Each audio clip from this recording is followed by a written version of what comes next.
Hi everyone, and welcome to Creative Chelsea. If you like this video, please let me know by giving it a thumbs up or commenting below. If you want to see more of my videos, press the subscribe button and click on the bell for notifications. If you need any Stampin' Up! Products to make these cards, you can visit my online store and the link is in the description box below.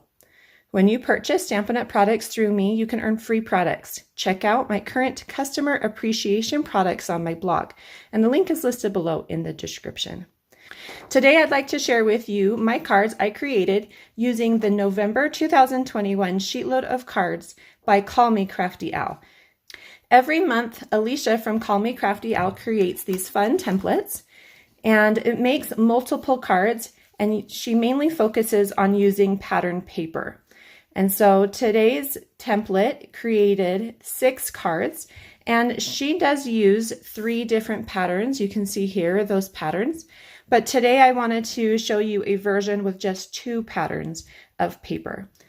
I will also be sharing with you the products I used for these cards and just a couple little tips. And then make sure to check out the other team members, and you can find the link to see all those in the description box below as well. So let's go ahead and get started talking about these cards. So the first thing I always do when I begin creating with the Sheetload of Cards is pull out my pattern paper. And I ran across this beautiful paper called Painted Christmas from Stampin' Up! And I hadn't really played with it much. And since Christmas is just, a month or 2 away, I thought I should pull it out. So this one is a 12 by 12 paper pack. And the Sheetload of Cards is a 6 by 6 pattern, but you can see here that it's really easy to cut them down to the 6 by 6 size so that you can follow her template. So again, back to the Painted Christmas Designer Series paper.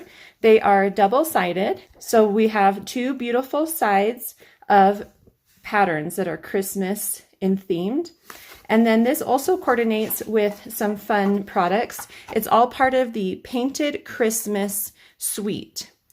So the stamp set is called Christmas Season, and it just creates some really beautiful Christmas leaves, and you've got the pine cones, and then it coordinates with the dies, and these are the seasonal label dies. And so it does have dies to cut out the coordinating stamps, and then it also has these fun labels. And this honestly was the reason I purchased the bundle, was because I love large labels. And I have been using these on a lot of projects lately. And so now that I've played with the Christmas season stamp set, I'm really happy that I went ahead and purchased that product. You can always find all the details and information for the products I've used in the description below. So another thing that I used are the matte decorative dots. Now this is part of a different suite, but it does coordinate with the colors that I chose. And so you've got a cherry cobbler color up here, and I did use cherry cobbler for my red. And so it just was a fun little accent to add to my cards. And then the greeting comes from a different stamp set because the Christmas season stamp set doesn't actually have any text to it.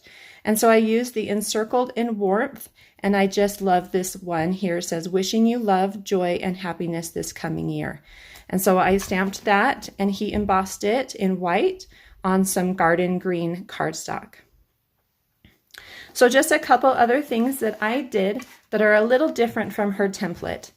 So we already mentioned that her template used 3 patterns, and I used one for the background and one for this background on the vertical strip, but I did not use one for this background piece here because I knew I wanted to stamp some of those images and I wanted them to have a nice crisp background to stand on.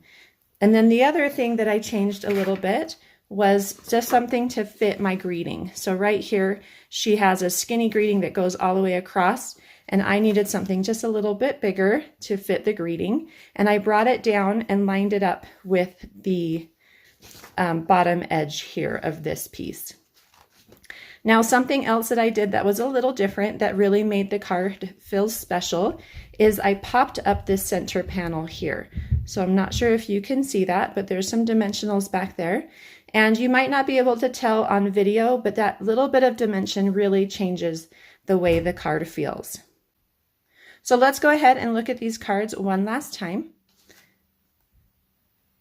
I just love the bold colors of the leaves and the berries and this fun pine cone in the background. And you can see that I changed the location of the dots depending on where the pattern paper was. And that's just because I didn't want to lose them in the busyness of this pattern. I just love Call Me Crafty Al's templates. I think she does a really great job keeping it simple so that everyone can participate, and you can either step it up to make it a little bit more of a wow card or keep it simple if you're a new beginner. So she provides her template for free on her YouTube channel, and the link to get that is located in my description box below. And I hope you've enjoyed seeing my version of this month's Sheetload of Cards from Call Me Crafty Al. Make sure to check out what the other amazing designers have created by also clicking on the link in the description below. Thanks so much for watching. Have a creative day. Bye.